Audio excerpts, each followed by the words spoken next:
Gloire à Dieu. Gloire à Dieu.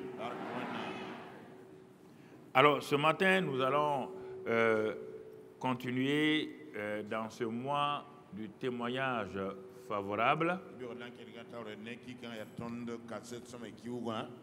Dans ce mois où nous voulons nous aussi participer à l'élévation du Seigneur,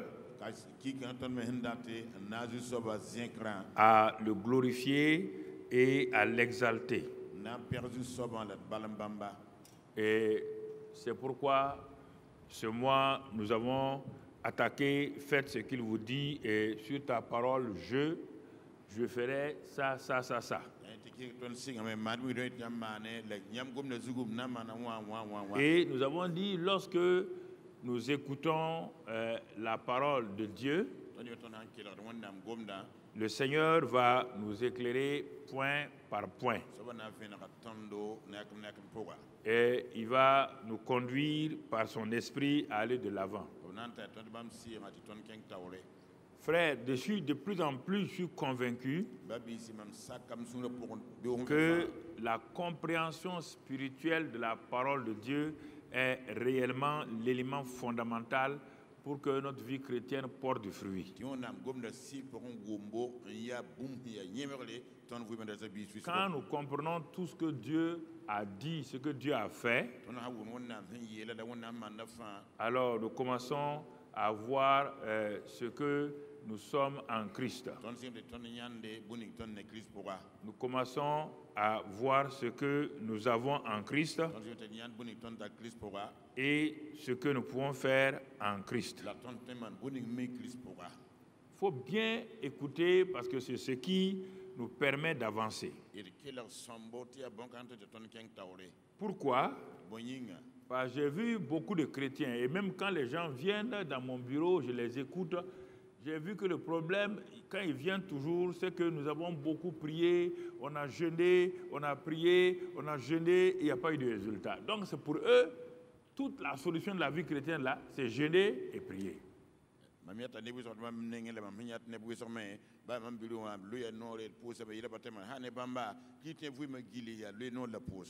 Et c'est important que nous comprenions cela. Parce que l'ennemi veut qu'on prie et qu'on soit découragé parce que nous sommes inexaucés. Il sait bien que quelqu'un qui prie, qui n'est pas exaucé, il n'est jamais heureux. Dans l'évangile de Jean 16, il dit ceci. Quand Jésus parle, donc versets 23 et 24, si je ne m'abuse, quand il parle de cela, il dit demandez et vous recevrez afin que votre joie soit parfaite. Donc pour Jésus, la prière exaucée donne la joie parfaite. Tire ta conclusion toi-même. La prière inexaucée donne quoi? La tristesse. Tu n'as pas besoin d'aller à l'école de la philosophie pour comprendre ça. Il dit, quand vous allez demander et quand vous allez recevoir, personne n'a besoin de vous dire de crier. Vous allez crier de joie, sauter et faire tout ce que vous voulez. Mais quand vous prierez, vous jeûnerez, priez, jeûnez, il n'y a pas de réponse. Quand on vous dit que dans votre église locale, il y a prière, tu dis, il vaut mieux rester à la maison. Rien ne décourage un chrétien qui l'inexaucement de sa prière. C'est le moyen par lequel il peut avoir des choses avec Dieu. S'il utilise ces moyens-là, il n'est pas exaucé. Le monsieur est bloqué. La dame est bloquée. Et ne sait plus quoi faire. Réfléchissez vous-même et ne sait plus quoi faire. On On dit de prier. Que Dieu va nous exaucer. J'ai prié. J'ai jeûné. Je rencontre beaucoup de gens. Quand ils viennent seulement, ils commencent par des larmes. J'ai compassion d'eux. Je sais qu'ils sont dans l'erreur. Pasteur, je ne comprends pas ma vie. Pourtant, j'aime Dieu. Je prie, je jeûne. Quand je suis assis comme ça, je demande au Saint-Esprit, donne-moi la parole qui va l'éclairer. Parce que c'est-à-dire qu'il croit que maintenant, le pasteur a une potion magique ou quelque chose, il va utiliser ça pour les exaucer.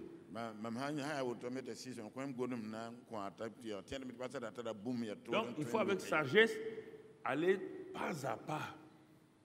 Pas à pas, avec sagesse. Il faut aller pas à pas avec sagesse. Oui, même quand je vous dis à certains ici, bon, on dirait que vous êtes, certains même semblent être un peu découragés, mais je vous dis, si tu pries, tu n'es pas exaucé, tu ne seras jamais heureux? Oui ou non? Alors, donc, si tu pries, tu n'es pas exaucé, n'essaie pas de mettre ça sur quelqu'un. N'essaie pas de mettre ça sur un démon.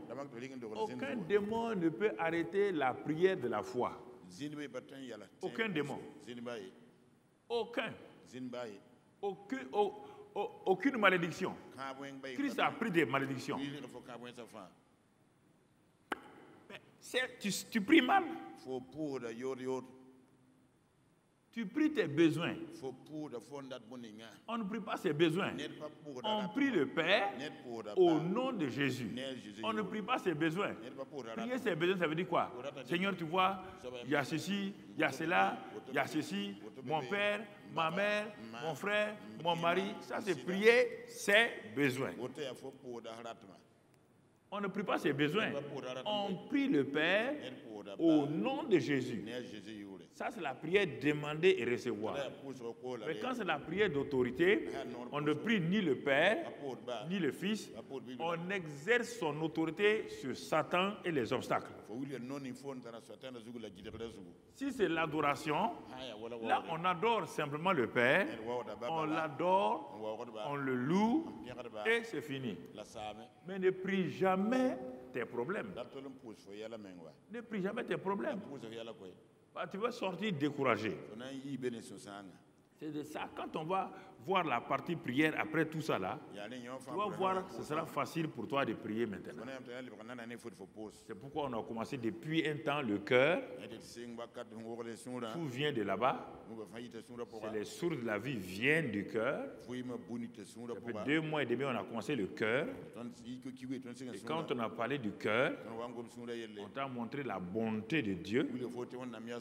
Quand le cœur a saisi la bonté que Dieu est bon, ce Dieu bon fait quoi? Il tisse une alliance avec nous en Jésus. Et quand il a tissé cette alliance qu'il ne peut pas briser, il nous dit maintenant, voici les paroles de l'alliance, voici les promesses de l'alliance. Et je dis, mon enfant, ces paroles-là, elles sont ma vie et c'est par elles que je fais toutes choses. Et qu'est-ce que je dois en faire? Il dit, décrète comme moi je décrète, parle comme moi je parle, donc sème comme on doit s'aimer. Cette parole-là, manifeste-la comme une lumière, comme un marteau, et il nous dit toutes sortes de paroles. Ah, mais je ne savais pas tout ça. Ma vie, c'est maintenant que je commence à comprendre. Et j'avance. Il me dit, mon fils, c'est pas fini. Ces paroles-là ont pour but de faire quoi? Ces paroles-là, c'est moi-même. Moi-même, je suis la parole. Ces paroles ont pour but de te créer la foi devant tes situations. Car la foi vient quand la parole est là. La parole réma est là. Donc, la parole n'a pas été donnée comme ça. Moi-même, Dieu là, j'avais foi dans mes propres paroles.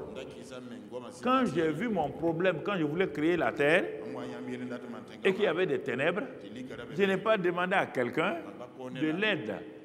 Je n'ai pas demandé aux anges de faire une réunion de prière au ciel. J'ai parlé donc, et vous avez vu le résultat de la parole. Donc cette parole-là va vous donner la foi. Mais cette foi-là, on va faire quoi avec ça? Cette foi, c'est quoi? C'est l'exprimer par mes paroles d'autorité. C'est de croire dans mon cœur d'abord, d'aligner mes pensées sur les pensées de Dieu, de remplir ma bouche de cette parole-là. Quelle parole? Parole de foi, parole d'autorité. Il me dit maintenant, pour terminer le cycle, quand tu as parlé, maintenant, tu dois agir. Car si quelqu'un dit et il croit que ce qu'il a dit va s'accomplir, il va commencer à faire ce que Dieu lui a dit de faire. C'est dans ça qu'on est arrivé donc au mois d'août. Ce matin-là, dans toujours notre sous-série, donc on dit la foi en action produit des témoignages favorables, c'est vrai. Notre titre ce matin, nous allons parler anatomie du premier des miracles de Jésus. L'anatomie. Depuis la semaine dernière, on est dans la médecine. Dans la médecine spirituelle. On a dit mercredi passé quoi? Qu'est-ce qu'on a dit là? La clinique divine de la foi. Ce matin, on va parler de l'anatomie. L'anatomie du premier des miracles de Jésus. Bon, ça c'est le terme scientifique. Le terme terre à terre, ça veut dire comment disséquer. Comment disséquer pour voir quel est le contenu d'une chose. Et en particulier, le mot anatomie s'adapte au corps humain, ou bien le corps des animaux, mais c'est le corps humain en particulier. C'est pourquoi dans la médecine, il y a une branche qu'on appelle l'anatomie. Quand les étudiants étudient l'anatomie, si tu ne connais pas l'anatomie, tu ne peux pas soigner un malade.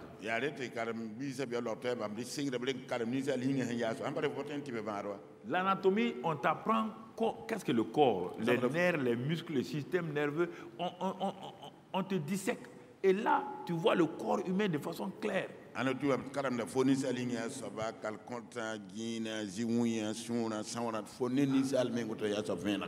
Jésus a fait un premier miracle. On dit le premier des miracles. Alors, si je ne connais pas l'anatomie du premier des miracles, comment je vais connaître le deuxième miracle? Comment je vais connaître le deuxième miracle? Pas possible. C'est pourquoi ce matin, par la grâce de Dieu, on va découvrir comment disséquer, comment étudier, comment ouvrir les choses, les détailler. On va prendre le miracle de Jésus. Le premier des miracles là, on va le découper, le disséquer pour voir son contenu. Comment le miracle a pu se passer. Quels sont les éléments? Pourquoi ce miracle est venu?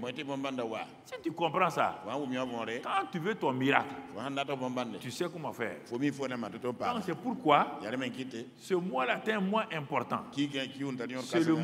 C'est le mois charnière pour nous permettre d'aller dans la prière efficace, Dieu voulant, le mois prochain. Donc, c'est pourquoi, frères et sœurs, les témoignages favorables, comme on l'a vu le dimanche passé, sont produits par l'association de Dieu, du croyant, à travers la parole. On te dit que les anciens, pour avoir possédé la foi, ils ont obtenu un témoignage favorable. Ils ont obtenu la foi de qui? Parce que quelqu'un leur a parlé. Leur foi n'était pas venue comme ça au hasard. Il y a quelqu'un qui leur a parlé. Cette personne-là s'appelle Dieu. Quand il leur a parlé, ils ont découvert Comment agir? C'est pourquoi, frères et sœurs, quelle que soit la puissance de Dieu, tout le monde dit que Dieu est puissant, oui. Tout le monde dit que Dieu est El Shaddai, oui. Quelle que soit la puissance, l'amour de Dieu, sa bonté, sa compassion. Ce Dieu puissant veut voir en face de lui un homme faible, mais qui va oser croire sa parole. Dieu travaille avec des gens faibles qui osent croire ce que Dieu est. Tu n'as pas besoin d'être fort. Celui qui est fort là suffit déjà. Tu as besoin, malgré ta faiblesse, malgré ton incompétence, tu as besoin de te connecter à ce Dieu tout-puissant, à sa parole. Et tu vas voir que quand tu es connecté à lui, tout ce qu'il est, tout ce qu'il a, tout ce qu'il veut est transféré en toi. Et en ce moment-là, tu deviens fort de sa force. Tu aimes de son amour. Tu pardonnes de son pardon. Donc ce n'est pas par toi. Je puis tout par Christ qui est en moi. Ce n'est pas par ma force, mais c'est par lui. C'est le secret de la vie chrétienne. Quand j'ai compris ça, je ne me débat pas, je ne cours pas. Il y a des problèmes, des épreuves qui sont là. Courir, ça va me donner quoi? Aller à droite, à gauche, ça va me donner quoi? Aller demander aux gens de m'aider, ça va me donner quoi? Est-ce qu'il peut s'aider lui-même, celui qui t'aide là? Alors, frères et sœurs, donc c'est pourquoi, quand tu es en face de Dieu et qu'il te dit quelque chose, tu dois faire ce qu'il t'a dit de faire. Tu dois faire ce qu'il te dit de faire. Ne cherche pas ailleurs. La prière ne peut pas remplacer. On dit de faire là, tu ne dois pas aller prier. Il y a l'action. L'action, c'est l'action. Dans l'action, on ne peut plus prier. C'est le dernier stade, tu dois faire. Et c'est pourquoi, pour comprendre ça, l'expression qui a été utilisée dans la Bible, c'est dans Jean 2. Et Jean 2, verset 3. À quel moment, mon frère, à quel moment est-il nécessaire que je me prépare pour mettre ma foi en action? Est-ce que je mets ma foi en action tout le temps? Non, mon frère. Je vis par la foi. Ça, c'est normal. Je vis, j'ai cru en Christ, je vis par la foi. Mais dans cette vie par la foi là, il y a des situations qui se présentent à moi. La foi qui est déjà en moi là va me demander d'agir maintenant face à ces problèmes-là. Sinon, chaque jour, je vis par la foi. En tant que chrétien, je vis par la foi. Mais le chrétien a une montagne. Là, ce n'est plus vivre par la foi. Ça, c'est agir par la foi. Pour déblayer le chemin pour continuer. Pour déblayer le chemin pour continuer. Donc, c'est pourquoi, à quel moment je dois mettre ma foi en action? Je dois mettre ma foi en action quand j'ai un besoin précis, un besoin défini, bien défini, précis et clair. Un problème, une épreuve ou un besoin précis. Ça veut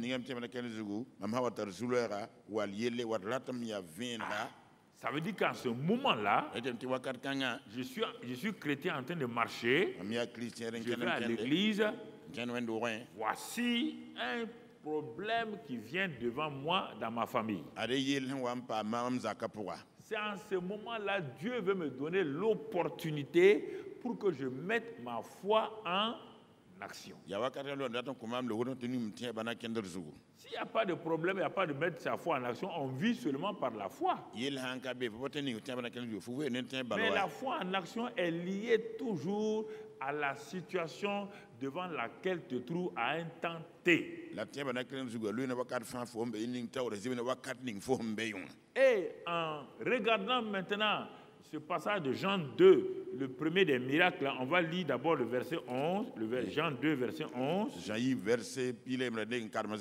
C'est la conclusion. Tel fut à Cana en Galilée, le premier des miracles que fit Jésus. Il manifesta sa gloire et ses disciples crurent en lui. Donc, ça c'est le chapeau, mais on a donné comme conclusion. C'est de ce chapeau-là que nous partons maintenant pour disséquer, pour arriver donc à la finalité. On dit tel fut en Cana en Galilée le premier des miracles de Jésus.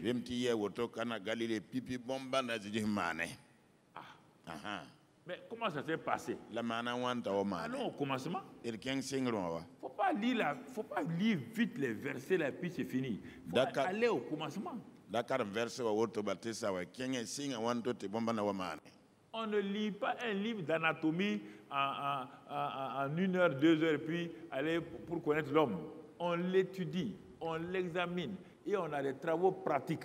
Même si ce n'est pas les corps humains directement sur des choses qu'on a fabriquées et les gens, on t'amène là-bas pour voir. Donc, on va aller pas à pas, mais au fur et à mesure qu'on est sur l'anatomie du premier des miracles de Jésus, je vais enrichir mon message avec d'autres éléments. Tout message est un fleuve qui commence à couler. Et ce fleuve-là, il grandit par des affluents. Les affluents viennent enrichir le fleuve. Si tu vas à la source du fleuve, c'est tout petit. Mais quand tu vas aller là où le fleuve et la mer se rencontrent, le fleuve là est large. Pourquoi ça s'est élargi? À cause des affluents. Sur son parcours, il y a des petites rivières. Qui viennent se jeter dans le fleuve. Le fleuve se jette à la mer. Les rivières se jettent dans le fleuve. Ensemble, ils forment un ensemble pour aller dans la mer. Donc, je prends le message, le fleuve là, de Jean. Mais il y a des affluents qui vont venir au fur et à mesure. Je vais enrichir mon message avec les messages affluents. Pour que quand ça va arriver à la fin, tu dis, mais c'est comme ça qu'un premier miracle s'est fait. Oui, mon ami. Oui, mon frère. Le miracle, il y a des principes, il y a des systèmes. On peut dire la formule H2O. Mais ça, oui, tu peux dire ça. Mais on va te donner des éprouvettes. On dit de mettre hydrogène et chaud. Mais on a vu ça en classe de seconde. Déjà, ça a sauté entre nos mains. On dit, oui, c'est ça l'eau là. Pour produire l'eau là. Mais si tu fais un mauvais mélange, tes éprouvettes se cassent. Donc c'est la même chose. Si tu ne suis pas l'enseignement, si tu veux essayer, il y aura un accident sur la route. L'enseignement est différent de la prédication. L'enseignement, c'est l'anatomie, c'est disséquer, c'est ouvrir pour que celui qui est là puisse voir lui-même comment ça se fait pour aller reproduire la même chose chez lui à la maison.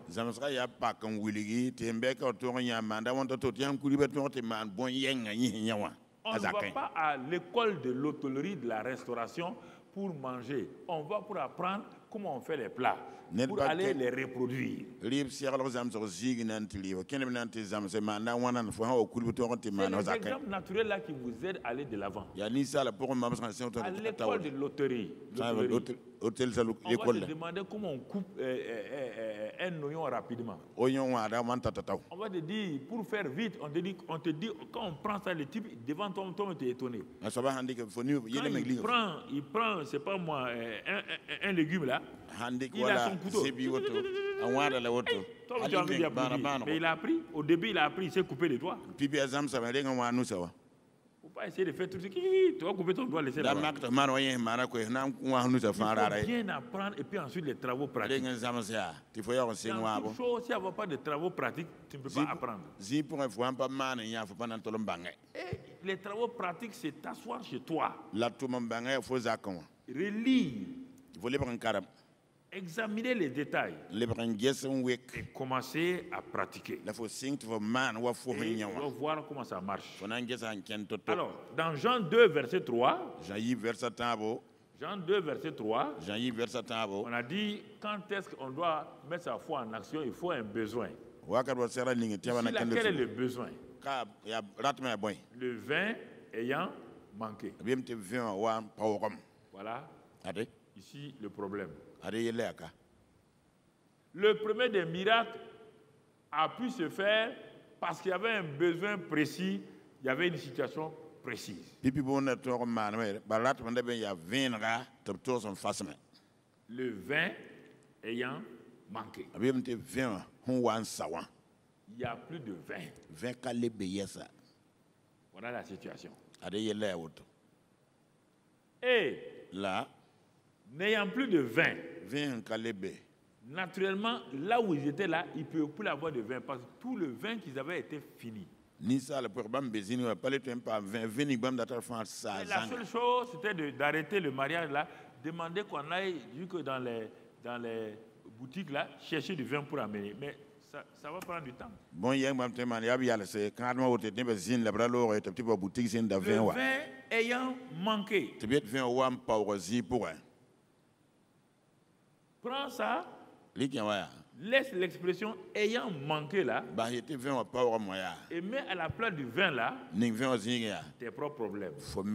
La santé ayant manqué. La paix ayant manqué. L'argent ayant manqué. La victoire ayant manqué. Si tu veux comprendre le miracle, il faut voir le miracle du moins exemplaire et maintenant voir ton miracle. Il y a l'échantillon du miracle. Il faut que tu regardes ça pour que tu aies le même miracle. On n'a pas dit que le sourire a manqué ici, on dit le vin ayant manqué. Et tout le monde peut le constater. Là, quand on arrive à la cave, quand on regarde les bouteilles, on peut aller contrôler, on peut vérifier ça, c'est clair, c'est précis, le vin manque. Le vin manque. Ça veut dire que chaque fois que quelque chose manque dans ta vie, tu es près du miracle. Il n'y a pas de miracle quand il n'y a pas de manque. Il n'y a pas de miracle quand il n'y a pas de besoin. Dieu n'est pas un plaisantin pour passer le temps à faire des miracles pour faire plaisir à quelqu'un qui n'en a pas besoin. Donc, il faut bien tenir compte. Donc, le vin a manqué. On a amené ce malade-là. On dit le souffle manque. Donc, le médecin est là maintenant, il regarde. Il faut que le besoin soit bien défini. Voilà, les gens disent miracle, quand même, c'est tout juste. Ils ne pouvaient pas se moucher par tous les deux narines. Il y a un seul narine qui fonctionnait. Et maintenant qu'ils se sont couchés sur le côté droit, ils disent bon, Dieu m'a fait un miracle. Dieu n'a pas fait un miracle. Tu ne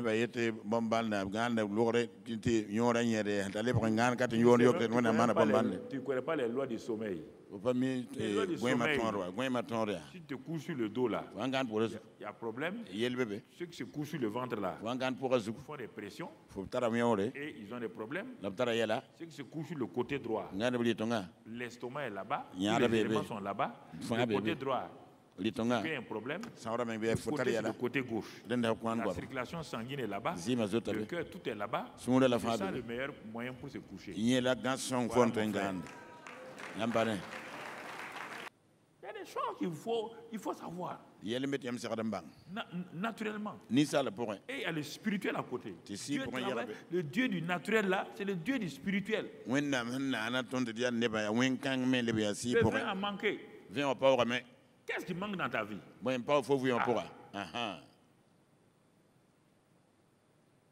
Dieu n'a qu'à faire miracle. Pourquoi?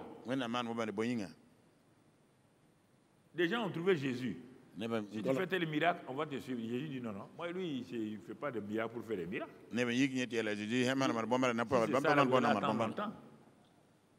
Dieu ne fait pas de miracle pour te faire plaisir. Parce que tu es partie prenante du miracle de Dieu. Donc, première chose, la victoire manque dans ta vie. La paix manque dans ta vie. La santé manque dans ta vie. Dieu le sait. Toi-même tu le sais. Et la plupart du temps, les autres aussi savent que tu as besoin de quelque chose, d'un miracle. À ce mariage-là, tout le monde sait maintenant que le vin a manqué. Les nouveaux mariés, le maître de cérémonie, le bruit a tellement couru. C'est arrivé donc dans le groupe de Jésus.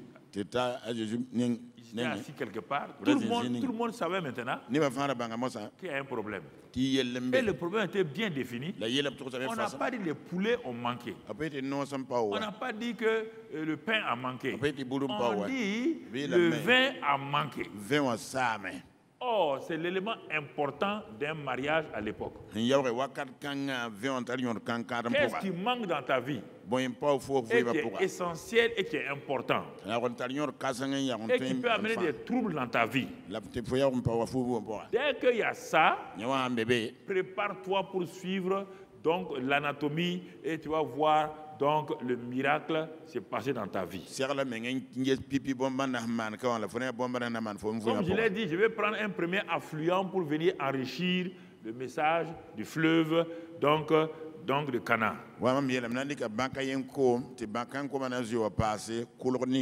Je vais les citer simplement. Quand Josué était devant Jéricho,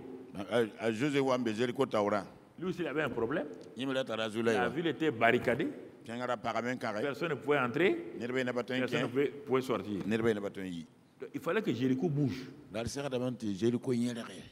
On a vu ça la dernière fois. Mais vous avez vu comment ça s'est passé? Avant que le miracle ne se passe. C'est le même principe. Deuxièmement, mon frère, quand la femme là qui a fait 12 ans, maltraitée entre les mains des différents médecins, et son argent est fini. Tu comprends? Tant qu'il y avait l'espoir, l'espérance avec les médecins, elle ne s'inquiétait pas. Quand maintenant les médecins ont dit madame, on ne peut plus rien, nous sommes arrivés à la limite. La science est arrivée à sa limite. C'est en ce moment que tu as besoin d'un miracle. C'est en ce moment qu'elle était assise à la maison. Elle espérait contre toute espérance. Vous croyez que la femme là n'espérait pas? Elle espérait. Mais elle ne savait pas comment ça va se passer. Jusqu'à ce qu'on vienne lui donner la parole. Quand la parole est venue, la santé manquait chez cette femme-là. Mais la parole va venir. La femme va s'accrocher à cette parole-là. Jésus est dans le coin. Jésus est dans la ville. Quel Jésus? Le Jésus, le fondateur de la clinique de la foi. Jésus, le grand médecin. Jésus, c'est lui qui ressuscite même les morts. Ça suffit pour la femme. Regarde encore, sans aller en détail, regarde le résultat. Elle est partie, elle a été guérie. Regarde l'anatomie du miracle, du premier miracle se trouve déjà dans l'Ancien Testament. Quand Jésus était devant le tombeau de Lazare, il a parlé, il a dit des choses, rien. Le problème, c'est que Lazare sort de son tombeau. Le tombeau est fermé. Là encore, quand Jésus a parlé aux uns et aux autres, ils ont dit Seigneur, laisse tomber cette affaire-là. Parce que le monsieur est pourri. Jésus va donner une parole. Jésus dit à Marthe, Marthe, là où il y a la foi, quelle que soit la circonstance ou la situation, frère, écoutez-moi là. Écoutez, la mort, c'est l'épreuve la plus grande. Mais un mort pourri, là, on ne sait plus quoi il faut faire. Vous entendez? C'était la situation de Marthe. Pour Marthe et sa sœur. Lazare est mort, il est même pourri. Mais il faut...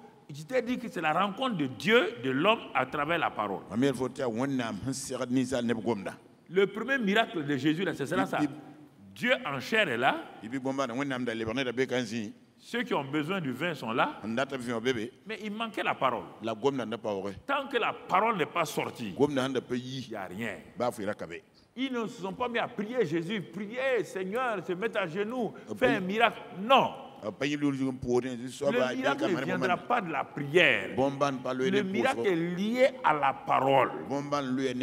Il fait toutes choses par sa parole. Il soutient toutes choses par sa parole. Quand la parole est donnée maintenant, tu peux commencer à prier. Tu comprends? Quand Jésus a dit rouler la pierre, elle a parlé. Jésus dit Marthe, tu ne connais pas la foi encore. Ne t'ai-je pas dit? Je t'avais déjà donné la foi. Tu ne l'as pas manifesté. Je voulais que tu manifestes la foi maintenant en allant rouler la pierre. La foi en action, c'était ça. Ne t'ai-je pas dit que si tu crois, quoi? Ce que je t'ai déjà dit. On n'a pas de croire comme ça. Oui, je crois, je crois. Il y a des chrétiens qui ont dit ben, ta foi. Non, non, mais pasteur, pourtant je crois. Oui. Mais on te dit de faire ça, tu ne le fais pas. Donc tu ne crois pas. Mais Jésus a attendu. Il n'a pas dit bon, malgré ça, je vais faire un miracle. Non. Quand ils ont roulé la pierre, Dieu fait sa part. Il faut que tu roules la pierre. La pierre qui bloque la main de Dieu là. Dieu est tout puissant. Mais c'est l'homme seul qui peut le bloquer. L'incrédulité de l'homme, le refus de l'homme de manifester sa foi bloque le grand Dieu. Ce n'est pas Satan. Satan n'a aucun pouvoir pour bloquer Dieu. Mais c'est toi et moi. Réfléchis, hein? Un petit bonhomme comme nous, nous bloquons la main du grand Dieu. Et puis on dit à Dieu ne nous aime pas. Marthe, moi je vous aime. Je vous ai dit ça à Bethanie. J'aime Lazare. Maintenant je vous dis, ce n'est pas une question d'amour ici. C'est une question de foi en action. Quand ils ont roulé, regardez, il n'a pas gesticulé. Il a dit Lazare sort. Lazare sort. Lazare sorti. L'anatomie du premier des miracles, en l'enrichissant avec les affluents des autres éléments, va te permettre de comprendre. Parce que parfois tu es découragé. Tu dis, ah, mais ça fait 10 ans que je prie, 5 ans que je prie. Oui, d'accord ma fille, d'accord mon fils. Mais la prière elle-même ne donne pas. Si Dieu n'a rien dit, tu vas l'engager sur quoi?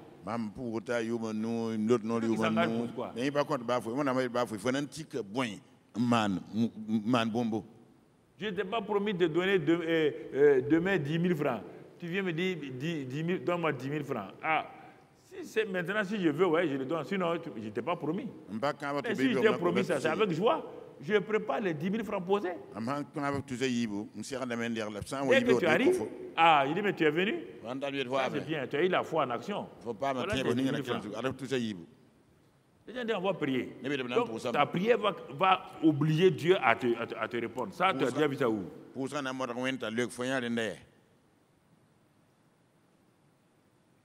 Alors, frères et sœurs, comprenez?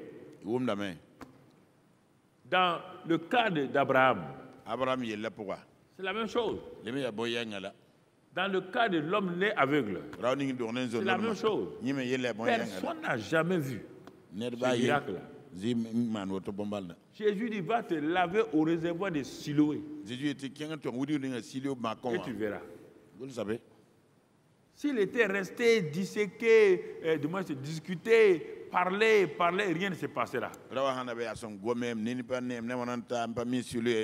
Dans les différents miracles, si tu regardes dans le Nouveau Testament, dans les 4 évangiles là, Jésus a fait en gros 16 grands miracles lui-même directement. Il en a fait des milliers, mais les 4 évangiles ont résumé tout. Les gens croient, quand tu lis là, tu ne vois pas les miracles de Jésus partout. Et regarde bien, il y a 16 grands miracles que Jésus a fait dans tous les 4 évangiles réunis.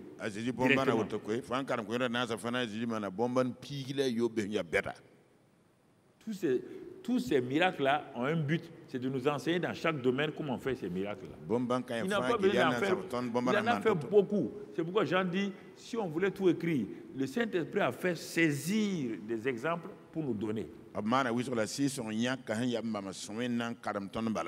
Dont un des miracles, le premier, dont on voit dans Jean 2. Regardons dans l'Ancien Testament, 1 Samuel 30. David est parti à la guerre. Il est revenu de la guerre avec ses soldats. Quand il arrive où était son camp, Siklag, David est venu trouver avec ses soldats que les Amalécites étaient venus, ont détruit le camp, ont pris leurs femmes, leurs enfants, tous leurs biens pour amener chez eux.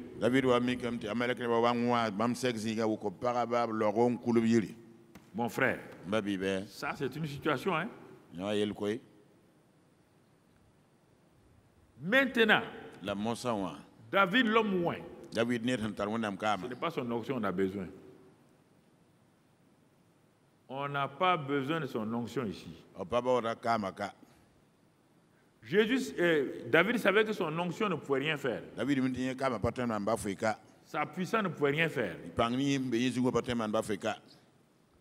David avait besoin d'un miracle.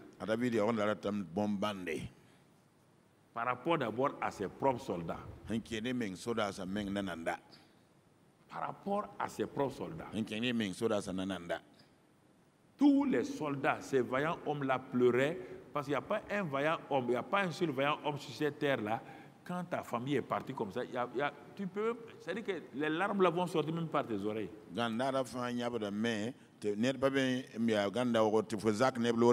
David pleurait, ses vaillants hommes pleuraient.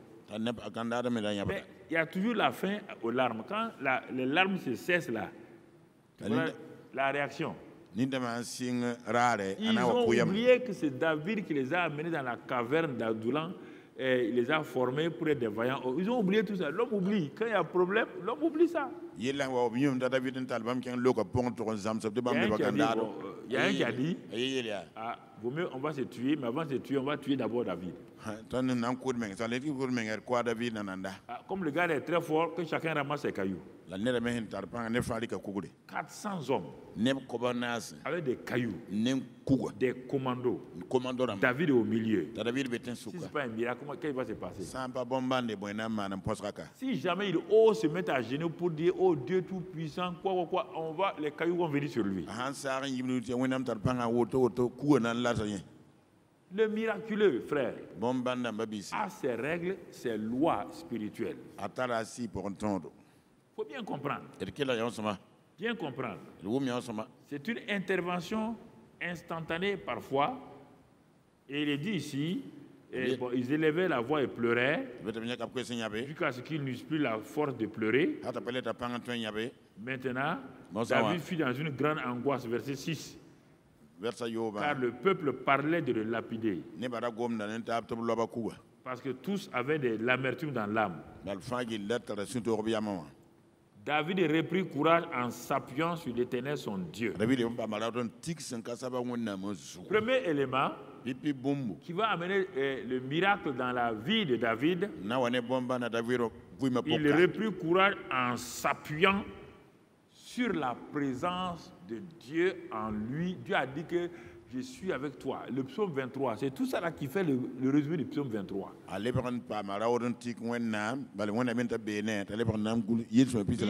l'Éternel est mon berger, je ne craindrai rien. Il me conduit, il me dirige, il me garde. Même dans la vallée de l'ombre de la mort, il est avec moi. Le premier miracle, c'est par rapport à ses propres gens qui sont autour de lui. David a refusé de se voir mort. David a refusé de se laisser aller. David a refusé. Malgré ce que le médecin a dit, dans la maladie là, ne te laisse pas aller. Malgré le fait que le médecin a dit que c'est impossible que tu aies un enfant, ne te laisse pas aller. Malgré le fait que on t'a dit que tu ne peux pas avoir du travail, ne te laisse pas aller. David, il s'appuya sur la présence de Dieu. La même présence est avec moi. Jésus a dit, je suis avec vous tous les jours jusqu'à la fin du monde. C'est pourquoi il y a certains chants, je n'aime pas les chanter, quand on dit à Dieu de venir. Si Dieu doit venir, c'est trop tard pour toi. Si Dieu doit venir, c'est trop tard. Il va venir quand? Saint-Esprit, on a chanté tout ça, mais c'est des chants d'incrédulité. Il est déjà là. Il est en toi. Appuie-toi sur lui. Il est présent. Il est avec toi. Il est en toi. Frères et sœurs, votre réaction prouve que vous ne croyez pas ça. Souvent, je suis étonné de votre réaction. Il y a des choses qui sont simples que je vous ai répétées à 20 ans, 25 ans. Dieu est en vous, il est avec vous là, mais vous ne croyez pas. Chaque fois que vous avez un problème, vous courez quelque part. Ça veut dire que Dieu n'est pas avec vous, il n'est pas en vous. Et ça là, ça choque Dieu et moi ça me choque aussi.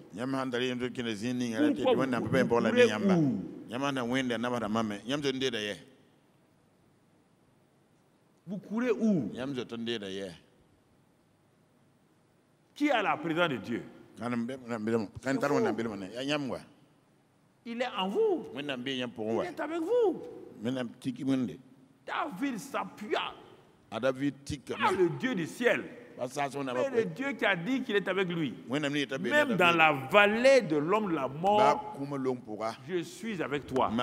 David est dans cette ombre-là. Il n'est pas dans la mort, dans l'ombre. La mort n'est pas loin. Il est dans l'ombre. C'est comme tu vois un arbre là-bas et tu es sous l'ombre de l'arbre. L'arbre est là, l'ombre est là. La mort est là, l'ombre de la mort est là. David est dans l'ombre. La mort n'est pas encore là. Mais c'est en ce moment que David, rapidement, Dieu est avec moi. Quand Dieu est avec moi, Dieu se met, il va agir. Il lui donne une parole. David fait venir le sacrificateur. Donc, tout de suite, les mains des gens ont été bloquées. Il est dit, David va consulter l'Éternel. C'est différent de prier. Consulter. Ce terme-là, quand tu le vois dans les livres, tous les combats de David, il consulte l'Éternel. Il cherche à savoir quel est son avis. Dieu est là. Il ne prie pas pour que Dieu réponde. Dieu est là. Il cherche maintenant quel est le moyen par lequel il va combattre. Il consulta l'Éternel en disant, est-ce que je vais poursuivre cette troupe des Amalécites? Je veux savoir. Si je la poursuis, est-ce que je vais les atteindre? L'Éternel lui répondit, poursuis, car tu atteindras et tu délivreras. Quelqu'un attend ça, il va se coucher? Est-ce que tu entends? La foi est venue tout de suite. Quand Dieu a répondu, même les soldats là, Tout de suite là, ils ont changé. Ils ont déposé leurs cailloux. Ils ont dit, nous allons suivre notre capitaine. Quoi qu'il advienne, on va le suivre. Puisque Dieu vient de nous dire de poursuivre, nous allons les atteindre et nous allons délivrer. C'est-à-dire qu'il n'y aura pas de mort parmi nos parents qu'ils ont emmenés. On va les délivrer. On ne délivre pas un mort. On ne délivre pas un mort. C'est-à-dire qu'on va les ramener vivants. Et David s'est mis en marche. Mon frère, il s'est mis en marche. Écoute-moi, mon frère, ma soeur. Quel que soit, il est dit, on va lire des passages avant de revenir. Verset 17. Quand David les a poursuivis, il les a atteints, David les battit depuis l'aube du jour jusqu'au soir du lendemain et aucun d'eux n'échappa. Verset 19. Quand David est revenu, il ne leur manqua personne. Il ne leur manqua personne. Ni petit ni grand, ni fils ni fille, ni aucune chose du butin, ni rien de ce qu'on leur avait enlevé. David ramena tout. Écoute-moi maintenant. Les Amalécites représentent dans ta vie Satan et ses démons. C'est un voleur. Comme tu t'es éloigné de tes biens parfois, de temps en temps, tu es parti, Satan vient pour accuser Dieu. Dis, bon, tu es parti servir Dieu, regarde maintenant ce qui est arrivé à ta famille. Tu es parti servir Dieu, regarde ce que tu reçois dans ton corps. C'est comme ça qu'il fait. David était parti au combat. Quand il revient, Satan lui montre, tu as vu? Si ton Dieu est fidèle, pourquoi ça s'est arrivé? Et les chrétiens ne comprennent pas ça. Quand quelqu'un a un problème, au lieu que les chrétiens l'aident, ils sont... Je ne comprends pas ça dans la mentalité des chrétiens. Je ne comprends pas ça. Ils jettent toujours le mauvais. Ah, mais pourquoi ça lui est arrivé? Pourquoi il est malade? Pourquoi il y a eu ça là? Pourquoi vous êtes comme ça?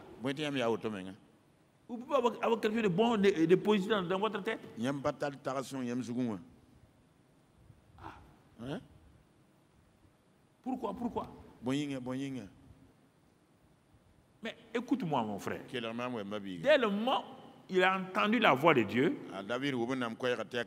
mon frère, ma soeur, il dit David ramena tout. David ramena tout. Il a vaincu non seulement Amalek, il a ramené tous ses biens, sa famille et tout le monde. Mon frère, ma soeur, nous, mon frère, notre David s'appelle Jésus.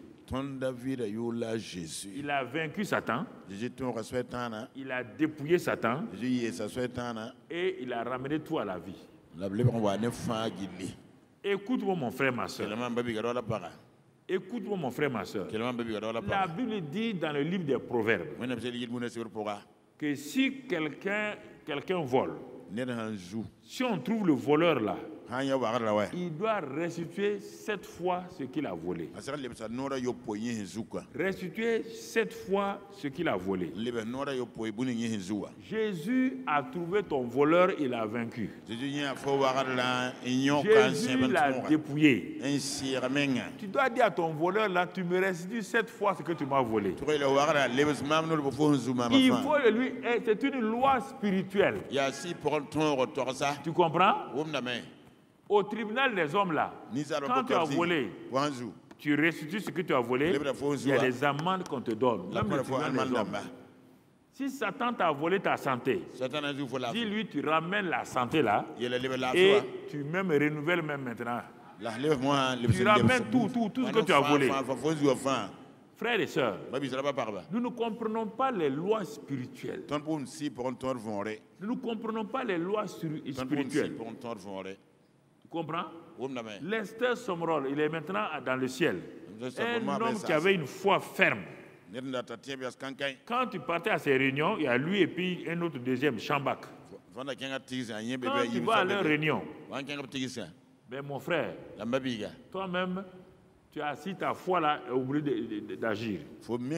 Les sœurs Sembrol est parti aux Philippines et il a délivré une jeune fille qui était possédée de plusieurs démons qu'on a tout fait, on n'a pas pu. Une petite fille, on a tout voulu la mettre dans une salle et on a tapissé, c'est-à-dire on a mis des choses moelleuses sur le mur là, parce qu'elle court frapper sa tête contre le mur. Et puis elle avait une force extraordinaire, les démons. Les journaux de Philippines ont filmé, ils ont tout fait. Tout le monde connaissait son cas. Quand Lester Sommerol est arrivé là-bas pour prêcher, on lui a parlé, il dit bon allons-y. Quand ils sont arrivés, les journalistes étaient là, les médecins étaient là.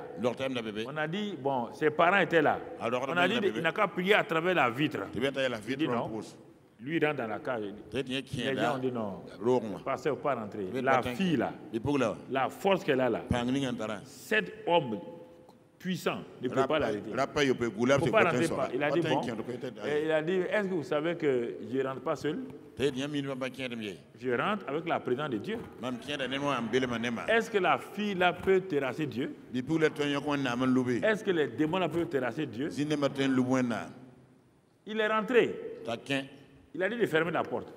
À travers les vitres là, tout le monde, les caméras, tout le monde allait. Un pasteur qui serait déchiqueté par une fille. Il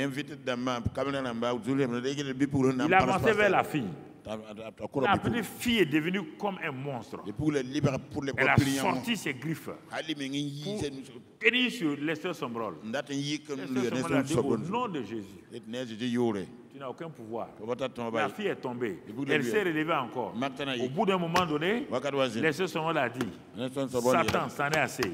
Démon, vous sortez maintenant d'elle. Les démons sont sortis. La fille est tombée comme un raide mort. Il a dit non, elle n'est pas morte. Ils sont rentrés, ils l'ont prise. Mais la nuit, quand Lester Sommerol est parti dormir, la nuit, Satan était tellement fâché qu'il est venu dans sa chambre. Quand il est rentré dans sa chambre, il a fait bouger le lit de Lester Sommerol. Il a bougé le lit, il allait mettre de l'autre côté. Quand Lester Sommerol s'est réveillé, il a regardé, il dit c'est toi Satan. Il dit ok, c'est toi non? Je te dis maintenant, tu ramènes mon lit là à sa place.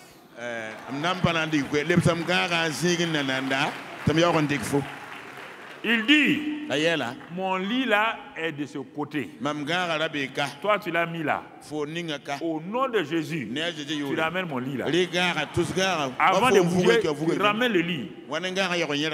Ça, Satan a pris le lit là, ramené. Quand il a fini, Lester Sommerol dit, voilà la fenêtre, va maintenant. Il est parti.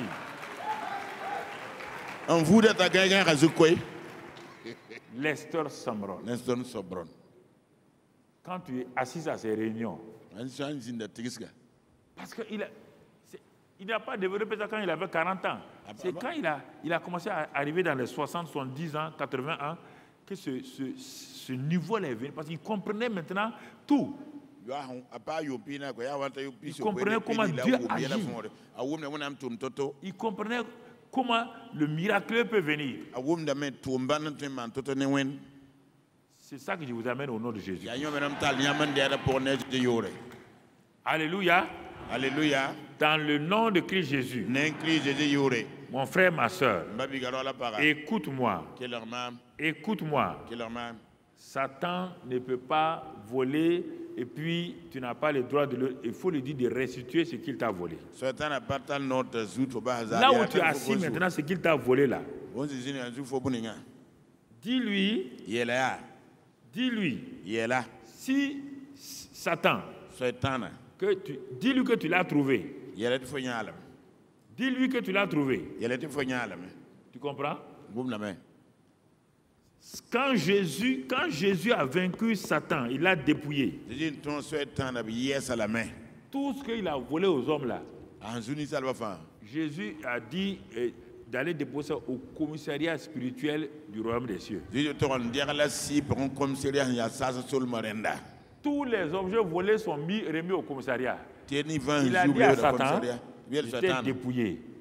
Tout ce que tu as pris chez mes enfants là, tu leur restitues, va mettre ça au commissariat de police. C'est que quand tu vas au commissariat de police, on demande seulement ta carte d'identité, le nom que tu as, on te restitue ta moto. Donc, ce que Satan t'a volé, tu as le droit de réclamer ça au nom de Christ Jésus. Tu as le droit de réclamer ces choses-là, parce que dans le royaume des cieux, le commissariat qui est là-bas, là, il y a tous les objets volés de Satan qui sont posés là-bas. Va et réclame au nom de Jésus-Christ. Dis au nom de Christ Jésus. Voici ma carte d'identité. Je suis fils authentique de Dieu. Ma carte d'identité suffit de Dieu. Les anges de Dieu ne vont pas te refuser. Ils vont dire, ouais, donnez-lui ce que Satan a volé. C'est revenu. Jésus a tout restitué. Jésus a tout donné. Prenez possession de ces choses-là. Il dit qu'il restitue 7 fois. C'est pas Satan en personne qui vient de te donner à toi. Non. Il faut le commander de donner ça au nom de Christ Jésus. Commander ça au nom de Christ Jésus. Commander cela au nom de Christ Jésus. David a ramené tout. Rien. Rien. Si tu crois ce que je te dis là, tu vas tout ramener. Il est dit dans le livre de Joël que ce que le Gélec, le Asile, le Jotam, tous les insectes de Satan ont volé. Il dit cela vous sera restitué au nom de Jésus-Christ. Tout ce que tout démon a volé dans ta vie est restituable au nom de Christ Jésus. Il dit les Gélec, les Azam, ce sont des sortes de démons de tout genre. Ils n'ont pas de pouvoir sur toi. Tu dois réclamer cela au nom de Christ Jésus. Tu dois réclamer cela au nom de Christ Jésus. Oui. Ce qu'il a volé là va dans son camp. Et il chante ça. Je vais dans le camp de Satan pour prendre tout ce qu'il m'a volé. Je vais dans le camp de l'ennemi pour arracher. Ce soir-là, ce matin-là, arrache déjà, arrache. Il faut apprendre à exprimer votre foi. Il y a des moments où on exprime sa foi en chantant à haute voix. Parce que les gens, ils sont là, oui, je crois. Seigneur, je crois. Sinon, je crois. Pasteur, ne croyez pas que je crois, je crois. Manifeste-le. Il y a des attitudes qui manifestent que tu as la foi. Oui. La foi ne peut pas cacher ça. Bon, non, il faut l'exprimer. Il faut l'exprimer. Jésus est l'auteur de la foi. Et Jésus vient toujours au temps convenable. On retourne dans notre fleuve, Jean 2. On a donné quelques affluents. On va revenir sur le fleuve. Maintenant, le fleuve est en train de grandir. On va revenir tout à l'heure encore. On retourne, on va trouver le fleuve là où maintenant, dans Jean 2, verset 5. Donc Marie dit au serviteur, faites ce qu'il vous dira. Faites ce qu'il vous dira. À l'heure où le vin manque, à l'heure où quelque chose manque dans ta vie, Jésus est prêt pour te donner un vin nouveau. Ne regrette pas le vin qui est fini. Attends le vin nouveau. Il y a des gens qui sont derrière tout le temps les anciennes choses. Non. Aspire aux nouvelles choses. L'ancienne vie la laisse. Il te donne une nouvelle vie. Frères et sœurs, Dieu est un spécialiste de nouveauté. Il est spécialiste de nouveautés. Tu comprends? Le vin nouveau vient et tout le monde est triste. Tout le monde est triste. Mon frère, ma soeur, avant de continuer, dans Jean 20, verset 19, Jean 20, je suis en train de nettoyer en même temps les choses dans ton cœur pour que tu saisisses. Pour améliorer notre texte, on va prendre Jean 20, 19. Le jour de la résurrection, le soir de ce jour où Jésus est ressuscité, qui était le premier de la semaine, donc dimanche, les portes du lieu où se trouvaient les disciples étant fermées à cause de la crainte qu'ils avaient des Juifs.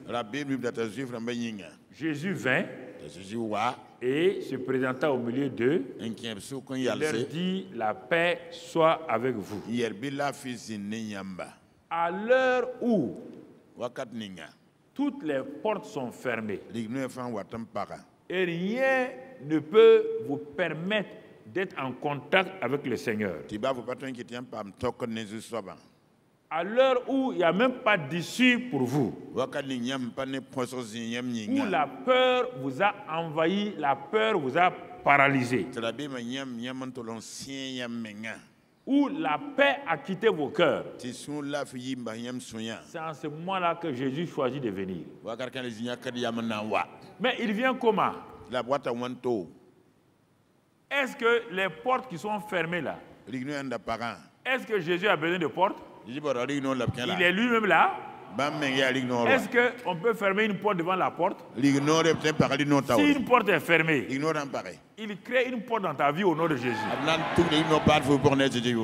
Tout ce que Satan a fermé, les portes et les fenêtres là, appelle Jésus la porte. Quand tu dis Jésus, il n'a pas besoin de tes portes naturelles. Il vient, il rentre et il se présente, dit ma fille, reçois la paix. Il ne vient jamais les mains vides quand tu l'appelles. Quand le malheureux crie, l'Éternel l'entend. Et quand l'Éternel l'entend, il vient. Et quand il vient, il apporte ce dont tu as besoin. C'est cela que Dieu fait dans ta vie dans ce mois d'août au nom de Christ. Aucune porte ne restera fermée dans ta vie. Aucun événement dangereux ne va te dominer. Le Seigneur est là, lui-même, le prince de paix est là. Le prince de paix est là. Et le vin nouveau va commencer à couler. Et tes invités verront le vin nouveau. Le vin nouveau va couler dans ta famille. Dans le travail, le vin nouveau va couler. Ça veut dire la joie et la paix vont couler. Là où il y avait la tristesse, ça va changer en paix et en joie. Dans le nom de Christ Jésus. Dans le nom de Christ Jésus. À l'heure où les portes semblent être fermées, il y a un homme de Dieu et son fils spirituel qui vont vivre un grand événement. Ils étaient enfermés dans une prison. Au plus profond de la prison. Mais cet homme de Dieu là savait qu'il y a une heure d'intervention de Dieu. Il n'a pas de montre. Il n'a pas de montre, hein? Mais il a su que Dieu intervient à l'heure 0, l'heure 0 heure. Dieu intervient à l'heure de minuit. Quand l'heure de minuit approchait, il a dit à son fils spirituel, on va louer Dieu. On va glorifier Dieu. Tu as déjà vu Dieu intervenir? Il dit non. Ah, tu vas le voir intervenir. Dieu est rentré dans la fosse au lion avec Daniel. Il dit oui. Tu connais cette histoire-là? Il a dit oui. Dieu est entré dans le feu de Shadrach, Meshach, Abednego. Oui. Tu connais tout ça? Il dit oui. Il dit bon, ce même Dieu-là va entrer dans notre prison. Et quand il va venir dans notre prison-là, tu vas voir ce que tu vas voir. S'il a dit, hey chef, Papa, nos mains sont liées. Laisse-le rentrer seulement. Quand il va rentrer là, les chaînes vont se soumettre. Les chaînes vont se briser toutes seules. Tu es sûr de ça? Louons-le.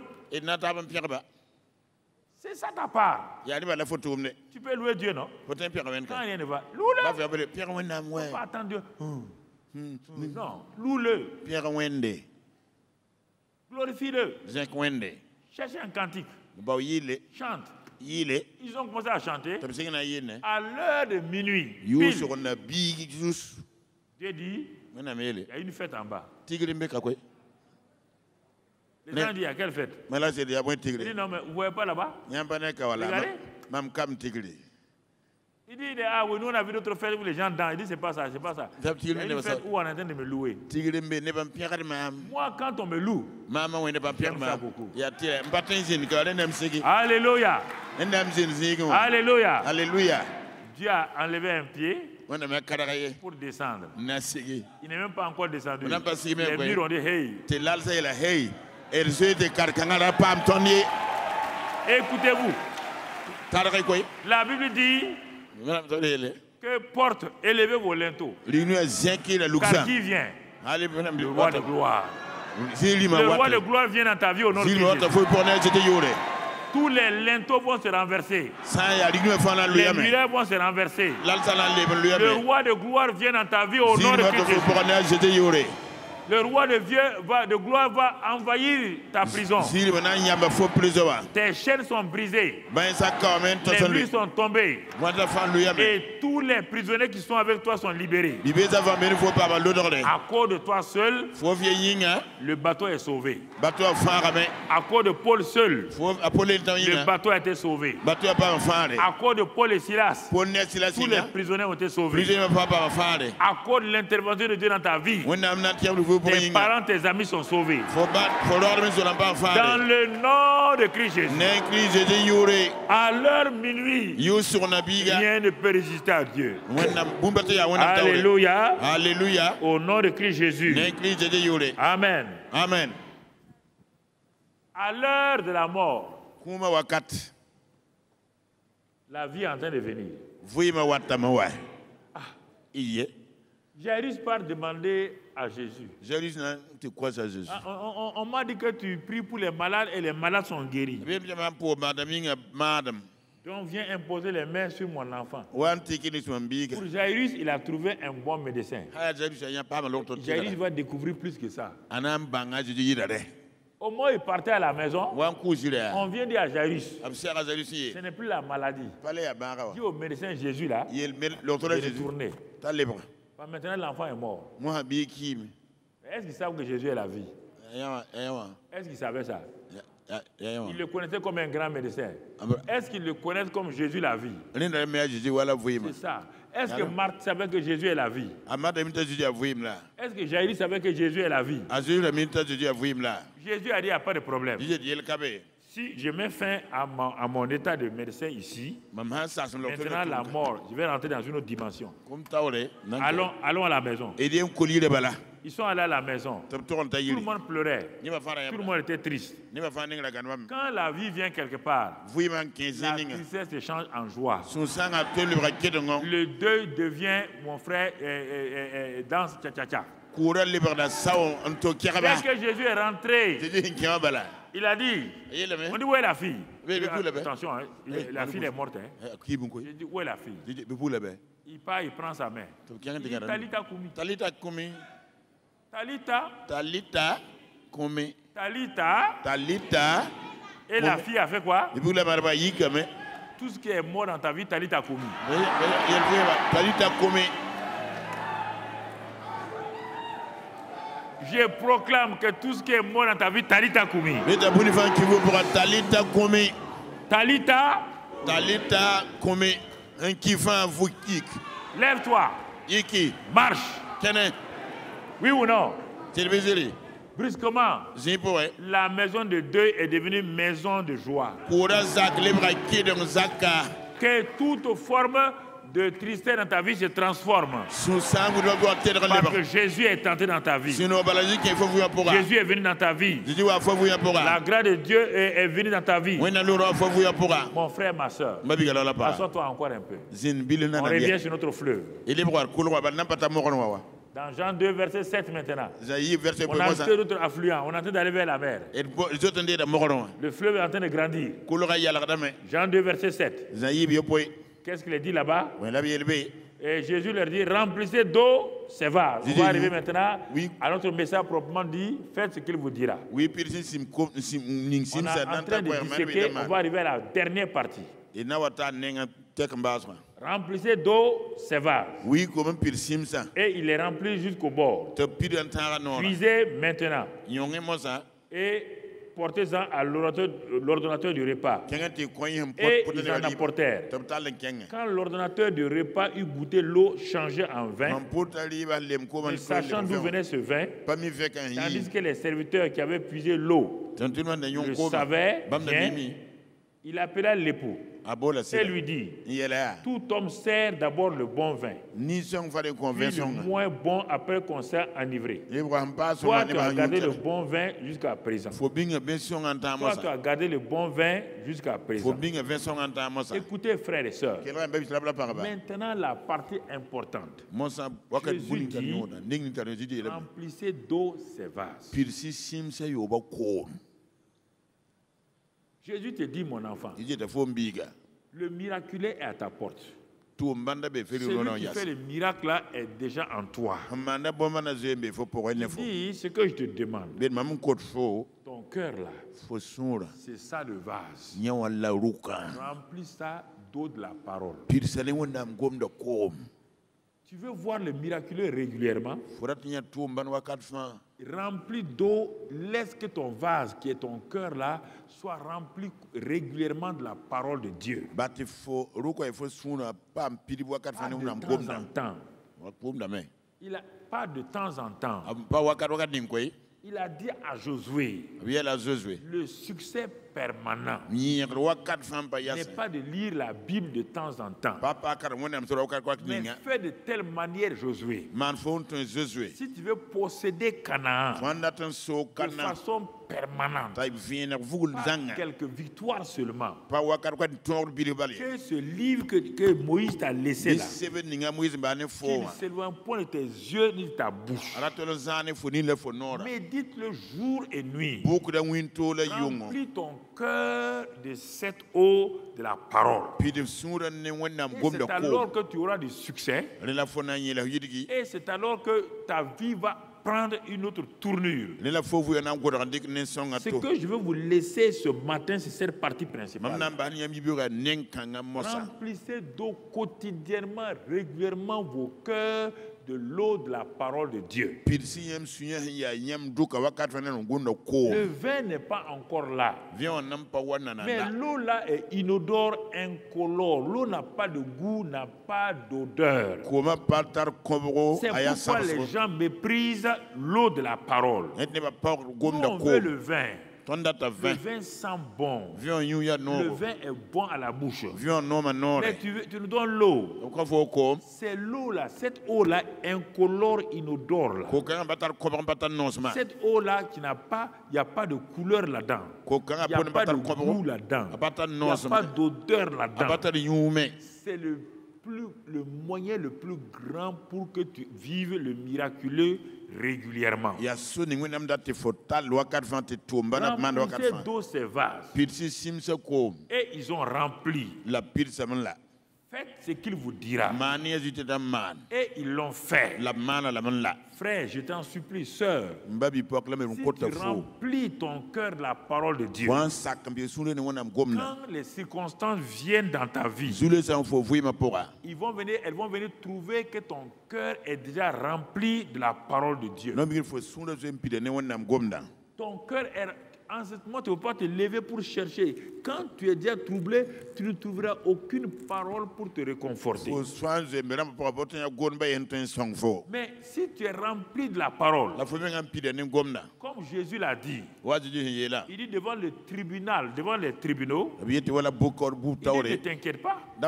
Si tu es rempli de ma parole, devant n'importe quel tribunal, tu as des paroles pour te justifier. Mais si tu vas au tribunal sans avoir des paroles, quand le juge va te parler, tu vas commencer à hésiter, de murmurer ou de mentir. Mais va au tribunal devant Satan, devant les épreuves, devant les circonstances, ton cœur toujours rempli de la parole. On ne lit pas la parole pour chercher des promesses. On médite la parole pour que nos cœurs soient remplis. Ne dis pas que tu vas chercher un verset ici, un verset là. Comment chaque jour lire par exemple les psaumes de David. Ensuite viens dans le Nouveau Testament. Quand tu as fini l'Ancien Testament, viens dans le Nouveau Testament, dans les épîtres. Quand tu vas méditer puissamment, tu vas voir que ton cœur rentre dans le repos. Pendant la journée là, l'ennemi va provoquer quelque chose. En ce temps, tu es prêt. Mais si tu ne fais pas ça là, au moment où tu auras besoin d'une parole, alors que tu n'as pas mis la parole en toi, rien ne se passera. Et parfois, quand tu as médité la parole, tu l'as médité, tu as rempli ton cœur. Dieu, pour te montrer que c'est bien qu'il est content, ce jour-là, tu viens à l'église. Tu t'assois. Quand le pasteur commence à parler, comment tu sautes? Tout ce que tu as médité là, c'est ça qu'il a fait de sortir. Ça veut dire que toi et le pasteur, vous êtes comme ça. Tu comprends? Mais ce n'est pas possible, Dieu. Seigneur, vraiment la parole là, je vais méditer ça. Dieu dit, médite là ma fille. Toi tu viens, tu t'assois. Moi j'arrive seulement, le titre même, que tu as médité. Et je commence tes versets là. Je les sors comme ça. Ça veut dire que ton problème est déjà résolu. La victoire est déjà là. Si Dieu t'a répondu par la bouche de son serviteur, ça veut dire qu'au ciel, tout est accompli. Ça veut dire que pour le ciel, tout est accompli. Frères et sœurs, sinon, tu vas venir seulement pour chercher que le pasteur te parle. Oui, Dieu peut le faire. Il le fait comme ça. Mais de façon, si tu prends le dimanche matin, le samedi soir, tu médites. Et tu es troublé quelque part. Quand tu viens dimanche, la parole sort. La parole sort. Et ça va te fortifier. Donc, il remplissez d'eau ces vases-là. C'est l'eau qui est dans le vase-là. Il va dire de puiser maintenant. Mais un vase vide, on peut puiser. C'est pourquoi nous réservons le mercredi pour la clinique divine de la foi. Donc le mercredi là, ça sera des ateliers pratiques de la foi. Les dimanches, on enseigne pour que tu comprennes les principes de la foi, l'anatomie donc du premier miracle. Regarde, ce qu'ils ont rempli là, c'est ce qu'ils ont puisé. Mais maintenant, quand tu parles, ils sont allés pour montrer l'eau là, c'est-à-dire qu'ils sont courageux. Il n'y a pas de vin dans les gobelets. C'est de l'eau. Ils avaient puisé l'eau. Il le savait bien. Il appela ceux serviteurs qui avaient puisé l'eau là, savaient que c'était de l'eau. Mais ça s'est changé en vin dans la main du maître de cérémonie. Frères et sœurs, le miraculeux est parfois simple. C'est son chemin là qui est un peu complexe. Ça s'oppose à ta pensée. Les gens qui veulent du vin. Qu'est-ce qu'il y a à voir avec chose? Il n'aime qu'à acheter du vin. Les chrétiens ordinaires comme ça, mais pourquoi ils cherchent des problèmes? Il n'aime qu'à acheter du vin. Moi, je préfère voir un vin nouveau de Jésus que de voir ton vin vieux là. Puisque le maître des cérémonies a dit que les vins faits par les hommes là, ça enivre les gens. C'est pas bon. Mais le vin de Jésus là, il dit mais c'est le bon vin. Bon vin. Ça veut dire que l'autre n'est pas bon. Le bon vin, vous voyez bien, le bon vin, ça vient de quoi? De ton cœur. Là où tu as mis l'eau là. La parole là. La parole là. Tu as mis ça bas. Au temps convenable, Saint-Esprit va dire, puise l'eau. Dis la parole. Parle la parole. Ça veut dire ça puiser là. Parle maintenant. Quelle parole? Mais celle que tu as mise en toi. Dis-la. Proclame-la. Et tu vas voir. Proclame-la. Celui qui est en face de toi là, il dit, mais, mon gars, ce que tu as dit là, ça a résolu mon problème. Hein? Qu'est-ce qui se passe? Pourquoi? C'est le miraculeux comme ça. On n'a pas besoin de faire des choses spectaculaires. Non. Non. Mais s'il n'y a pas d'eau, le Saint-Esprit agit avec l'eau de la parole qui est en même temps son épée. Mon frère, ma soeur, c'est ça qui est important. Alors, ce matin-là, puisqu'on arrive vers la fin, on a disséqué un peu que tu comprennes. En des éléments, mon frère, ma soeur, tu dois faire comme cette femme-là. Quand on dit de puiser, aller montrer, elle avait mis la parole dans son cœur, la femme à la perte de sang. Elle a commencé à puiser, à parler. Je me lèverai, j'irai, je toucherai le bord de son vêtement et je serai guéri. C'est ça, puiser. Parce qu'elle a reçu la parole. Elle a gardé la parole.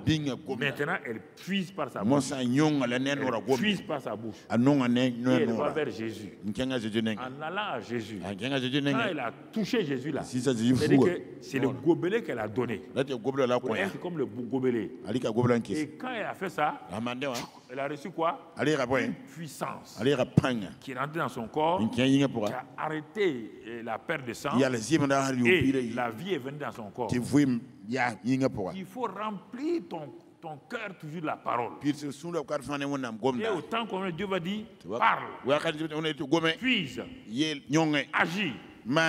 Mon frère, ma soeur, les lépreux sont venus à Jésus. Quand ils sont venus, ils étaient lépreux. Jésus a dit qu'est-ce qu'ils veulent. Il dit nous voulons une parole de toi.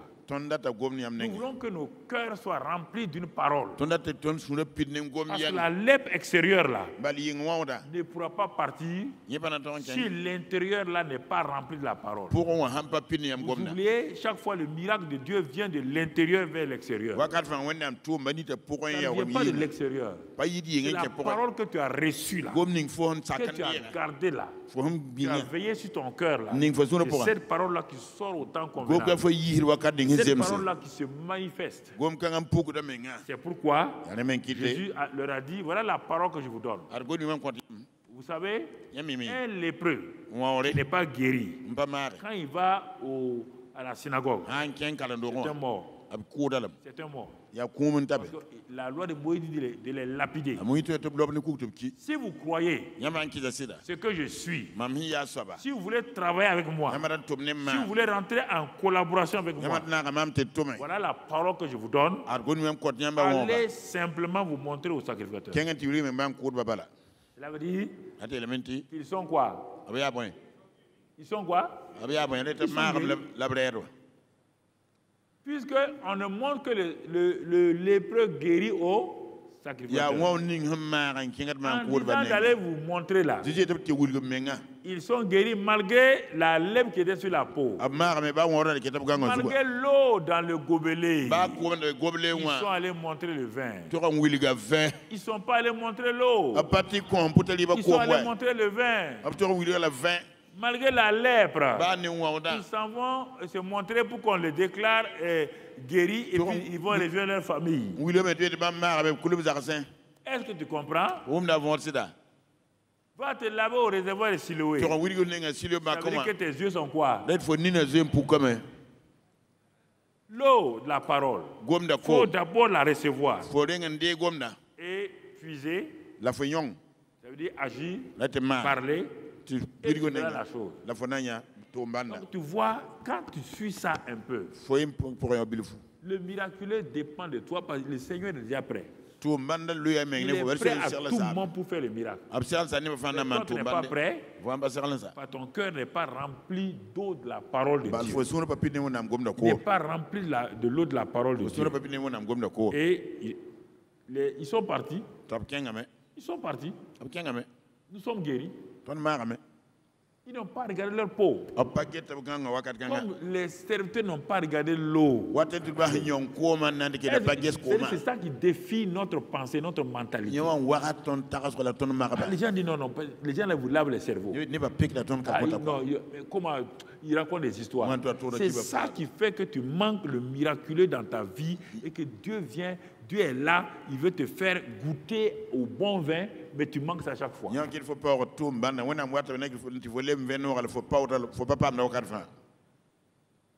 C'est l'eau. Il a dit d'aller montrer, mais les cérémonies chères du vin. Il a dit d'aller montrer le vin. Pourquoi tu veux discuter? Allons montrer le vin. Quand ils sont arrivés, c'était du vin. Allez vous montrer au sacrificateur. Mais est-ce que tu crois qu'on est guéri? Mais on a déjà fait 500 mètres. Hein? On n'est pas loin de la synagogue. Hein? Attention. Hein? Un d'entre eux dit, hey mon ami, le monsieur nous a dit d'aller nous montrer. Ça veut dire qu'on est déjà guéri. Un lépreux non guéri ne va pas à la synagogue. Allons seulement. Et au moment où ils avançaient, brusquement, un phénomène, tous sentent que quelque chose s'est passé.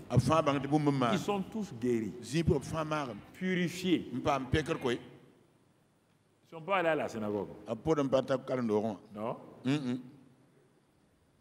Ils ont dit, ma femme m'attend. Ça fait 5 ans que je ne l'ai pas vu. Mais je n'ai pas vu mes enfants. Vous êtes allé à la synagogue. Mon frère, ils sont allés à la maison Gog. C'est ça. Ils n'ont pas été reconnaissants. Bon, ça c'est autre chose. Mais le miracle a eu lieu. Va te montrer, Naaman va te laver dans l'eau. Naaman est fâché. Les gens sont fâchés quand on parle. Ils veulent qu'on leur donne un évangile ordinaire et un évangile naturel. L'évangile naturel ne peut rien faire pour quelqu'un. C'est pourquoi l'Église, dans sa grande majorité, a enlevé le miracle dans les évangiles. L'homme veut, parce que sans le miraculeux, l'homme n'est pas normal. Mais quand Dieu montre sa voie de miraculeux, l'homme dit non, c'est trop simple. L'homme aime qu'on aille lui dire que apporte-nous un mouton bleu. Voilà, donc un mouton bleu, un coq, tu as déjà vu un jaune, un coq mauve, vert, un coq vert. Amène-moi ça. Hein? Amène-moi ça. Hein? Tu as déjà vu un cola avec 2 têtes? Cola. Et les gens vont chercher cola à 2 têtes. Tu as déjà vu cola à 2 têtes? Le miraculeux de Dieu, c'est-à-dire que la pensée là ne veut pas. On a réduit le christianisme à une religion naturelle. Pourtant, même les hommes de Dieu là sont à la recherche du miraculeux. Il n'y a pas ce type de recherche. On termine ce matin ici. Mais avant de terminer, je vais faire quelques prières pour toi. J'ai noté depuis hier, le Seigneur m'a donné cette pensée. Et vous êtes ici, ou je ne sais pas si c'est ici ou à la télévision. Vous êtes anémié. Vous êtes anémié. Vous n'avez pas beaucoup de sang dans votre corps. Anémié, c'est ça. Le Seigneur m'a dit, j'ai écrit ça. Moi, j'ai rié tout seul. Dieu me dit, mais si quelqu'un est anémie naturellement, on ne peut pas prendre le sang là-haut. Hein? On appelle ça quoi? La banque de sang. Quand j'écrivais ça, je riais tout seul. Dieu dit, ah bon, les hommes ont une banque de sang. Mais la plus grande banque de sang, c'est là où il y a le sang de Jésus. Ça s'adapte à tous les niveaux. O, A, B, B+, B-, B, quoi. B, A+, O-, fin. Il dit, mais Dieu, tu es fort, hein? Parfois, il fait des libours comme ça. Parfois, il rit tout seul. Je sais qu'il est là, il me parle. Il dit, mais ceux qui sont anémiés là, si ils n'ont pas de sang, ils ont peur d'être contaminés par un sang. Laisse ce matin, je vais leur faire une transfusion sanguine. Par la banque de sang de Jésus-Christ. C'est un sang qui s'adapte à tous les autres sangs. Alors si vous êtes dans ce cas-là, de l'anémie, et aussi dans le cas de la drépanocytose, SS ou SC, SS et SC, des cas d'anémie, de drépanocytose aiguë, ça sort vous-même, vous pouvez un sang empoisonné, votre sang était empoisonné. Votre sang était empoisonné. Donc, toute maladie de sang ce matin. Si vous êtes là, si vous êtes à la télé, posez votre main sur votre corps. Si c'est votre parent qui n'est pas là, si c'est votre enfant qui est dans ce cas-là, posez votre main sur votre corps, représentez l'enfant, représentez votre papa, représentez votre maman ce matin. Si vous êtes à la télévision, je vais prier et au nom de Christ Jésus. Excellent Père de grâce. Merci. Ce matin, après l'anatomie du premier des miracles, nous venons à toi. C'est le bon sang qui manque dans le corps de ces personnes-là. À cause de ça, certains sont anémiés maintenant. D'autres ont la drépanocytose aiguë. D'autres, leur sang est empoisonné. Toute forme de maladie de sang. Maintenant, pas dans la clinique de la foi. Il y a une banque de sang déjà préparée, la banque de sang de Jésus-Christ.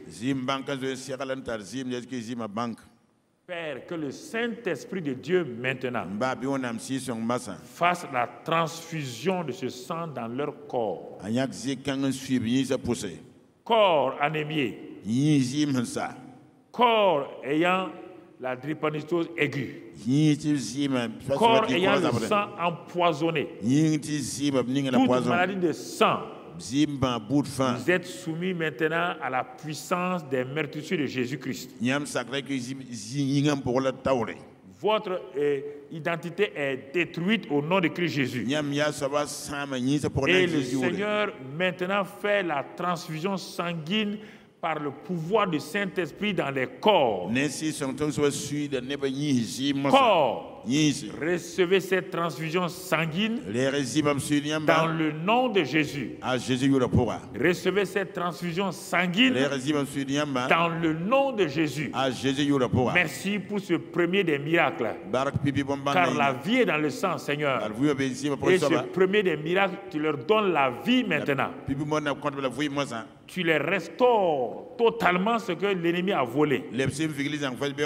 Merci Père pour cette guérison, cette restauration. Je lève maintenant tout pouvoir satanique sur leur vie, tout pouvoir de destruction dans le nom de Christ Jésus. Et je proclame la vie dans ces corps. Le sang vient à l'abondance. Là où il y avait l'anémie, le sang revient. La drépanocytose, je commande aux globules rouges de reprendre leur forme normale. Et que toutes les douleurs partent. Et que le sang circule normalement. Que les effets partent. Je commande au sang empoisonné par des produits par même des médicaments, que ce poison parte maintenant, que toute maladie de sang s'arrête dans le nom de Christ Jésus. Merci Père pour ces miracles dont nous allons entendre parler dans ce mois de mars, pour ces témoignages-là. Merci Père, sois béni et sois loué, sois glorifié et sois exalté dans le précieux nom de Christ Jésus. Merci ce matin pour cette grâce que tu as accomplie. Sois béni. L'anémie disparaît. Les globules rouges prennent leur forme normale et le sang empoisonné est purifié. Les maladies de sang sont purifiées. Ce sang-là qui te crée une allergie. L'allergie est détruite maintenant. Une allergie dans ton sang, dans ton corps. Cette allergie est détruite maintenant. Dans le nom de Christ Jésus. Le sang de Christ purifie cette allergie. Reçois cette grâce-là. Tout ton système est restauré. Dans le puissant nom de Christ Jésus. Merci Père pour ce miracle-là que tu as accompli dans ces corps. S'assoit ici, à la télévision, sur les réseaux sociaux. Cela est accompli au nom de Jésus. Au nom de Jésus. Au nom de Jésus. Au nom de Jésus. Amen. Amen. Amen. Amen. Et amen. La amen. Gloire à Dieu. Barka wenna. Gloire à Dieu. Barka wenna. Ce n'est pas fini. Pasaye. Tous ceux qui sont en contact avec nous, que vous soyez ici, à la télévision ou dans les réseaux sociaux, qui ne connaissaient pas ce Jésus encore, comme agneau de Dieu, celui qui enlève les péchés. Oh, c'est extraordinaire. Le jour qu'il a enlevé, il a ôté mes péchés. J'avais une religion. J'avais une religion. Mais Jésus m'a dit, lui n'est pas un religieux. Il n'est pas venu me donner une religion. Il veut me donner une nouvelle vie. Vous qui êtes ici, vous qui êtes à la télévision, dans les réseaux, qui n'avez pas reçu cette vie nouvelle, qui n'avez pas reçu la vie divine, Jésus veut vous la donner ce matin. Parce qu'il est mort à la croix du calvaire. Il a pris vos péchés par son sang. Il vous a purifié. Il vous a nettoyé. Et maintenant, si vous le recevez, il vous donne sa propre vie. Vos péchés sont remis totalement. Quelle que soit votre religion, je ne parle pas de changement de religion d'abord. Je parle de changement de vie, la vie éternelle. Si vous êtes ici, vous n'avez pas encore rencontré ce Jésus-là. Vous voulez le rencontrer ce matin, vous tenez debout là où vous êtes. Et à la télévision aussi, à l'Internet aussi, vous tenez debout et on va prier. Le miracle de la nouvelle naissance va venir en vous. Vous recevrez un cœur nouveau, un esprit nouveau. Vous recevrez une vie nouvelle. Si vous êtes parmi nous ici, vous tenez debout simplement. Là où vous êtes maintenant, que ce soit à l'intérieur ou à l'extérieur. Ceux qui sont à la télévision aussi, le font maintenant. Voilà, donc mettez votre main sur votre poitrine. Dites avec moi, Seigneur. Seigneur, je te remercie ce matin pour ta grâce. Parce que tu es mort pour moi à la croix du calvaire. Tu as pris tous mes péchés par ton sang. Tu m'as lavé et je reçois maintenant la rémission des péchés. Maintenant même, je reçois un cœur nouveau et je suis né de nouveau. Maintenant, je suis un enfant de Dieu. Ma vie est passée de la mort à la vie éternelle. Maintenant, je suis sauvé. Je suis né de nouveau. Je suis un enfant de Dieu, citoyen du royaume des cieux. Merci parce que tu es mon Père. Sois béni et sois loué au nom de Christ Jésus. Amen. Amen. Amen. Amen. Amen. Amen. Amen. Amen. Gloire à Dieu. Barka wenna. Gloire à Dieu. Barka wenna.